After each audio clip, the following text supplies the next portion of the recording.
This episode, Images, is the 6th video in the series that goes along with James R. Parker's book, Generative Art, Algorithms as Artistic Tool.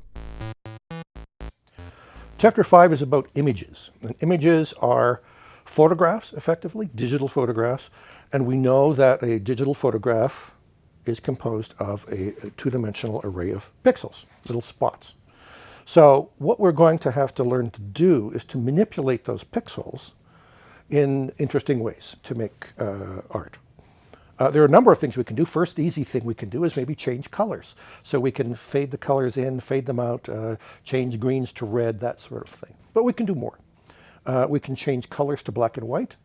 We can find boundaries of objects to outline them in dark or light colors. We can threshold them to produce only blacks or whites or reds or greens. And all of these things are based on our ability to extract pixels from the image, manipulate them, and write them back out to an image. And that's really what Chapter 5 is all about. Before we can completely understand images in processing, we need to know how they are represented, how they can be read and written, and how they can be displayed in the drawing area. Here's a program that will read and display the JPEG image named Vulkan.jpg. Using another program included in this chapter to find and extract edges from this Star Trek Vulkan monument, we end up with an image like this.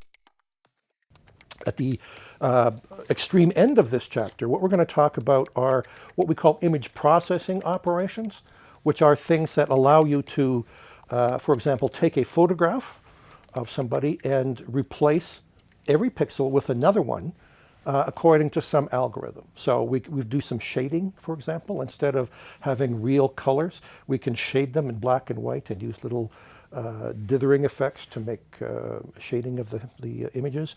We can draw trees. We can shade the leaves of the trees with different colors, different shades of gray, if we like.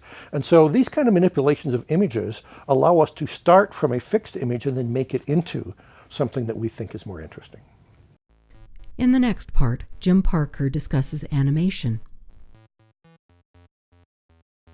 The book, Generative Art, Algorithms as Artistic Tool, is published by Dervile and Uproot Books.